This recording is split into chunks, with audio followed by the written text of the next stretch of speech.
10년 전으로 돌아가서 2012년에 고배당주를 이 증권사에서 골랐어요. 한 7가지 종목 정도를. 10년 지났을 때 어떻게 됐을까요? 2012년에 보시면은 요쯤에 투자했겠죠?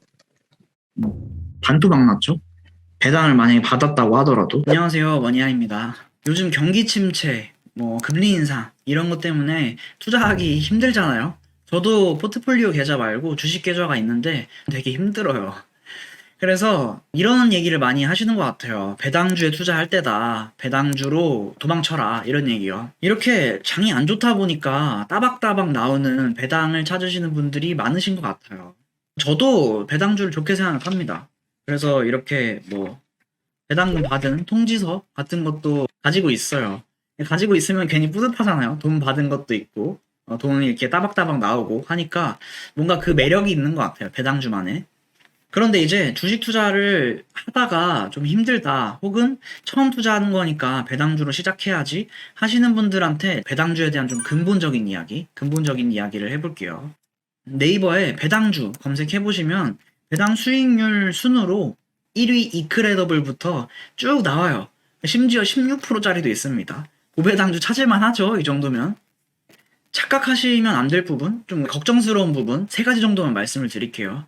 투자 결정을 하시기 전에 이런 부분도 있구나, 이 정도는 나도 생각을 하고 투자를 해야겠다 라고 알고 넘어가셨으면 좋겠어요. 반드시 나중에 후회하지 않도록 반드시 알고 넘어가세요. 첫 번째는 배당주 투자가 적금이 아니에요. 적금이 아닙니다. 적금은 예를 들어서 내가 5%짜리 가입을 한다.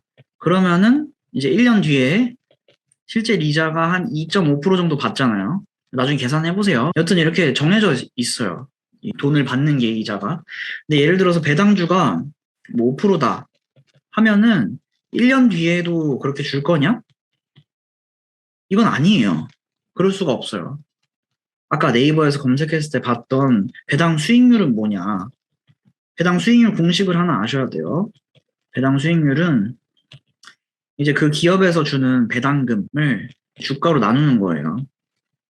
예를 들어서 현재 주가가 한 주에 10,000원 하는 어떤 기업이 있어요. 이 기업의 한 주를 사면은 10,000원이에요. 그 주당 배당금이 1,000원이라고 해볼게요. 그럼 이걸 나누고 곱하기 100을 하는 거죠. 곱하기 100 하면은 10%가 되는 거죠. 이렇게. 그래서 여러분들이 받을 수 있는 게 10%다. 이렇게 계산을 해요. 근데 아까 네이버에서 봤을 때 배당 수익률은 어떤 식으로 보냐면, 네이버에 봤을 때는 이 주가는 현재가를 기준으로 해요. 현재. 제가 낮에 촬영을 하고 있으니까 이 가격이 왔다 갔다 하잖아요. 오늘 주가랑 내일 주가랑 모레 주가랑 다 다를 거예요. 그래서 현재 지금 기준으로 여기를 고정시켜 놨어요. 현재 기준이에요. 근데 이 배당금은 그럼 어디서 가져오는 거냐? 얘는 21년도 12월 기준으로 배당금을 가져와요. 21년도 12월 기준으로. 그게 뭔 상관이냐 하실 수 있죠? 뭔 상관이냐 할 수 있어요. 그냥 계산하면 되는 거지 할 수 있는데, 다시 배당금이 주가로 나눈 거라고 했고, 주가는 현재가 기준이고 얘는 작년 기준이잖아요. 작년. 이렇게 기준이죠. 현재는 어떤 일이 있죠? 제가 전에 영상에서 막 얘기했었잖아요. 경기 침체 얘기도 했었고, 금리 인상 얘기도 했었고, 물가가 되게 높다, 인플레이션이 높다, 이런 얘기도 했었잖아요. 그래서 전반적으로 안 좋은 상황들이에요. 지금 주가에 안 좋은 상황들이에요. 근데 배당금은 어떠냐? 21년도 기준이었잖아요. 21년도에는 기업의 실적이 다 좋았어요. 금리도 인하되었던 국면이었죠. 기업 실적도 좋았고, 물가도 우려가 있긴 했지만 적당했어요. 그때 당시에는. 경제 상황이 이렇다는 거를 알아야 된다는 거죠. 그래서 작년 배당금을 기준으로 하면은 얘가 베이스가 되는 거고, 주가는 현재가를 베이스로 하기 때문에 이 기준 시점이 달라지는 거예요. 내년에 내가 받을 수 있는 수익률을 특정하지 못하는 거예요. 그러니까 그 해당 시점을 완벽하게 배당금을 얼마나 줄지 모르기 때문에 완벽한 이야기가 아닙니다. 그래서 하나 예시로 볼까요? 네이버에서 배당주 검색을 해보시면은 이렇게 쭉 나오죠. 이제 1등인 이크레더블을 찾아서 들어가 보면은 여기 맨 우측에 보면은 배당 수익률이 16%? 엄청나죠? 16%면은. 종목 분석에 들어가서 쭉 봅니다. 이 회사가 계속 줄 수 있을지. 숫자가 엄청 많은데 지금 뭐 배당 얘기만 할 거니까 다 무시하고 내려가 보면은 여기 맨 아래에 현금 배당 수익률이 나옵니다. 여기는 또 13%로 나와 있죠. 작년 기준으로 13.8%를 줬대요. 이거는 아까 공식에서 아래쪽에 있는 주가가 21년도 주가를 기준으로 했기 때문에 그래요. 여기 때는 13%였고 지금은 16%라고 나오는 거는 주가가 더 내려갔다는 뜻이죠. 그래서 배당 수익률이 높아진 거예요. 근데 이 회사가 계속 그럴 거냐 봤을 때 이 위쪽에 현금 DPS가 한 주당 배당금을 뜻해요. 쭉 봤을 때 19년도에도 700원, 그 다음에 20년도에 700원, 그리고 작년에 2,720원을 줬어요. 내년에는 700원을 줄 거라고 예상을 하고 있어요. 여기는 예상하는 부분이에요, 노란색은. 그래서 이때는 무슨 일 때문에 갑자기 배당을 많이 줬던 거구나, 이렇게 추측을 해볼 수 있어요. 기대치를 보면은 현금 DPS가 계속 700원에서 800원 사이가 될 거다라고 나오죠. 그래서 배당 수익률도 이때만 13%였지 다른 때는 뭐 4% 정도일 거다라고 나오고 있어요. 이제 16%만 보고 투자를 하면 안 되겠죠? 효성 TNC도 보면은 우측에 봤을 때 배당 수익률이 21년도 12월 기준으로 14%입니다라고 나오잖아요. 여기서 그 주가는 현재 33만 6,500원을 반영을 한 거고 배당금은 작년 거를 반영을 한 거예요. 설명드린 것처럼. 똑같이 종목 분석에 들어가서 이제 보는 거예요. 그럼 현금 배당 수익률이 작년에는 9.6%를 줬던 거예요. 근데 다른 때는 1%, 2% 수준이었고 내년에도 줄어들 거라고 보고 있죠. 그래서 이건 조금 더 보면은 중간에 보시면 당기순이익이 1,200억, 1,600억, 1조 이렇게 갑자기 늘어났죠. 20년도에 1,600억이다가 21년도에 1조로 늘어났어요. 갑자기 엄청 늘어난 거죠. 돈이 많다 보니까 회사에서 쭉 봤을 때 현금 DPS 5만 원, 갑자기 10배의 배당을, 폭탄 배당을 한 거예요. 앞으로도 그럴까? 그건 모르겠어요. 왜 그러냐면 이 회사가 스판덱스, 그러니까 우리 요즘에 유행하고 있는 그 레깅스나 이런 거를 판매를 하는데 거기에 들어가는 원재료, 스판덱스, 뭐 나일론 이런 애들을 파는 거예요. 뭐 철강 화학 제품들도 팔고 있고. 그래서 이런 전반적인 제품들이 잘 팔렸기 때문에 배당을 많이 줬던 거예요. 지금 이 두 가지 업체를 봤는데 여러분 딱 봤을 때 이 회사가 사업이 잘 돼야지 배당도 많이 주는 거구나 라고 볼 수가 있죠. 그래서 다시 돌아와서 첫 번째로 알아야 될 거는 그냥 배당 수익률이 높아서 투자를 하면 안 된다. 배당이 많아서 투자를 한다. 이거는 어렵다. 이렇게 정리를 하겠습니다. 첫 번째 얘기였어요. 뭐 이것만 보면 안 되니까 두 번째도 보면은 두 번째도 이제 다른 배당 수익률 높은 애들도 있어요. 국내 증시 들어가셔서 배당 보면은 배당 수익률 기준으로 이크레더블, 효성 TNC 나오죠. 그 아래부터는 보통 이제 증권주, 그 다음에 은행주들이 나와요. 지금 고배당을 줘요. 7% 이상을 주고 있습니다. 얘네들이 업황이 어떨지 봐야 돼요. 이크레더블이랑 효성 TNC 봤던 것처럼 사업을 잘할지 안 할지를 봐야겠죠. 증권주에 대해서 좀 얘기를 하면은 증권주. 얘네는 보통 돈을 어디서 벌까요? 첫 번째가 이제 개인 투자자들이 증권 앱을 사용할 때 수수료가 들잖아요. 이런 투자자들의 수수료가 있어요.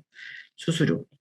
두 번째는 이제 IPO, 그러니까 공모주 할 때 그 회사에 중개를 해주는 거예요. 주식시장에 상장을 하게 해주고 돈을 벌어요. 세 번째는 부동산 관련된 상품을 팔아요. 그러니까 PF라고 하죠. PF. 프로젝트 파이낸싱, PF라고 해가지고. 근데 생각을 해보세요. 21년도에는 주식시장이 엄청 화랑이었어요. 작년만 하더라도 코스피 뭐 3,000선 넘어간다, 뭐 3,300이다 이런 얘기 했었잖아요. 개인 투자자가 21년도에는 많았어요.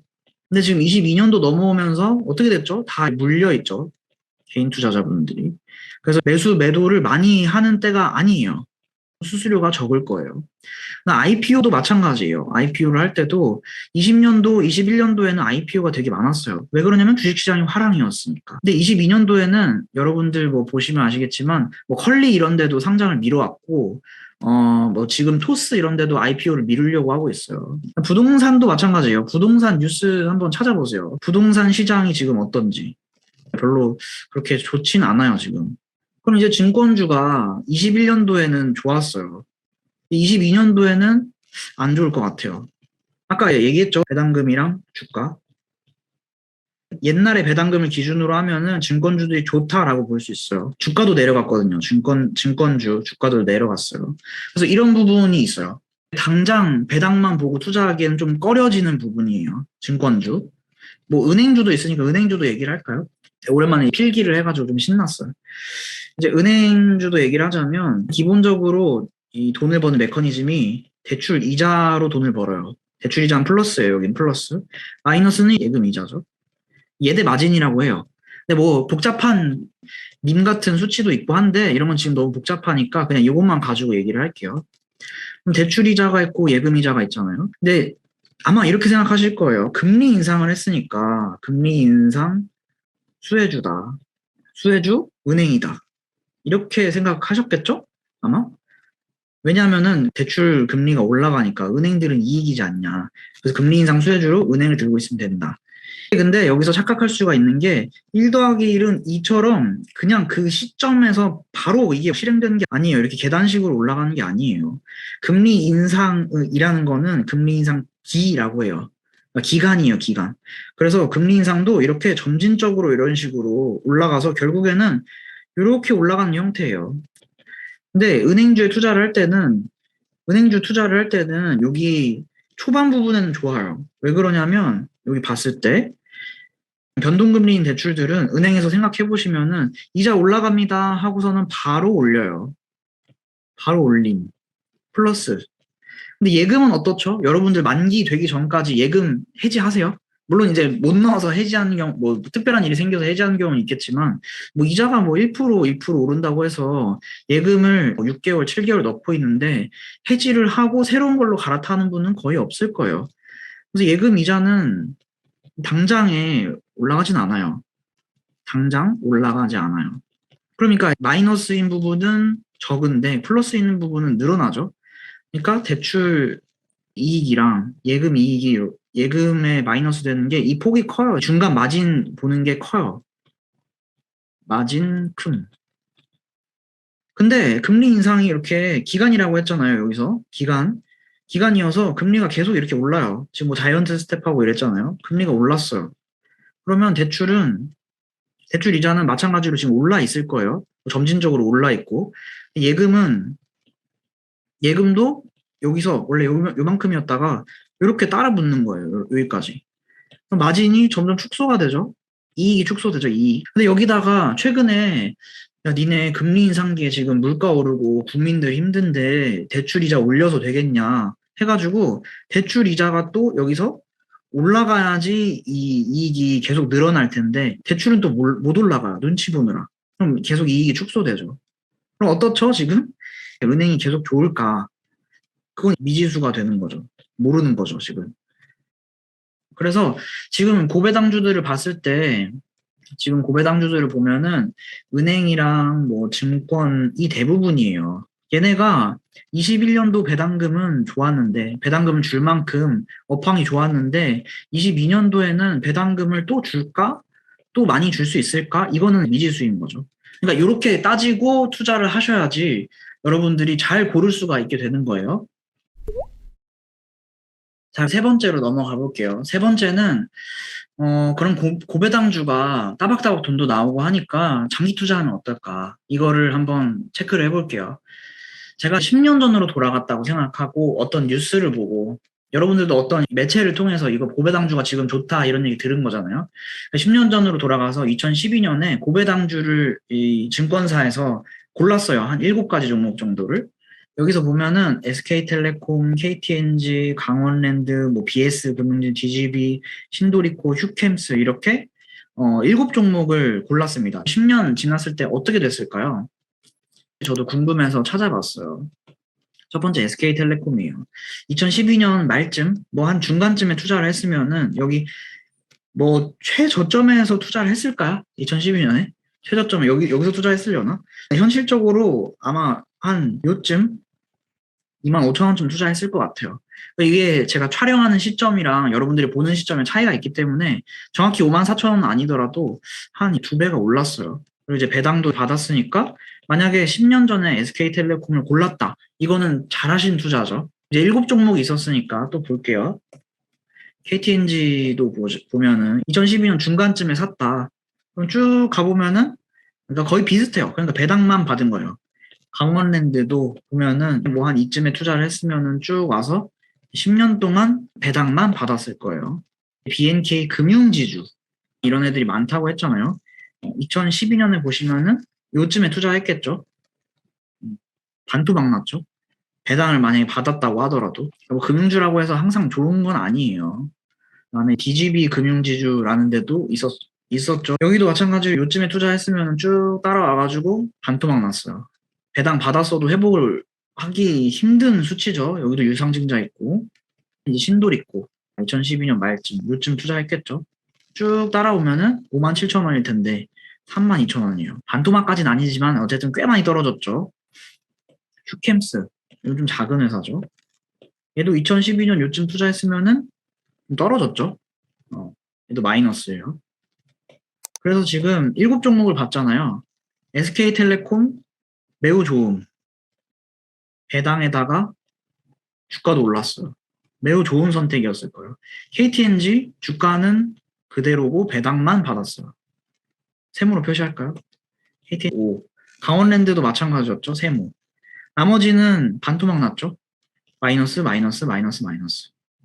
종목 중에 한 종목은 좋은 선택이었을 거고 두 종목은 그냥 밋밋한 조금 나은 예금 수준이었을 거고 네 종목은 반토막이 났으니까 별로 좋은 선택이 아니었겠죠.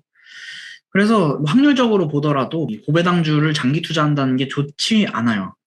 장기 투자를 하면은 차라리 우리나라의 진짜 대표적인 ETF 코덱스 200 그러니까 코스피 200 종목 모아놓은 코덱스 200을 보면은 2012년에 투자를 해서 이때 투자를 해가지고 쭉 와서 한 22,000원에서 지금 한 50% 정도 올랐잖아요. 엄청 하락장인데도 50% 정도 올랐잖아요.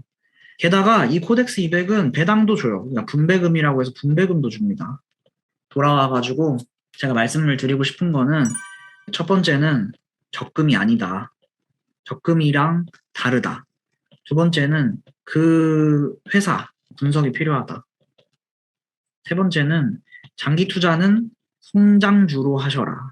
이렇게 말씀을 드리고 싶습니다. 제가 아이패드를 새로 구매해가지고 한번 설명을 해봤어요. 이게 너무 좋네요. 그림이랑 못 그려서 그렇지 아주 좋네요. 배당 설명 어떠셨나요? 제가 너무 안 좋게 말씀을 드린 것 같은데 요즘에 좀 걱정되는 분들이 있어서 그래요. 저도 카카오 이런 거 투자하고 2014년 이럴 때 마이너스 50% 본 적 있다고 말씀드린 적 있을 거예요. 그 다음에 따박따박 배당 주는 게 나한테 맞다 해가지고 배당주 투자를 엄청 오래 한 거예요. 오래 했는데 나중에 돌아보니까 저한테 남는 게 그닥 없었어요. 그냥 다른 투자를 했던 게 더 좋았겠다라는 생각이 들어요.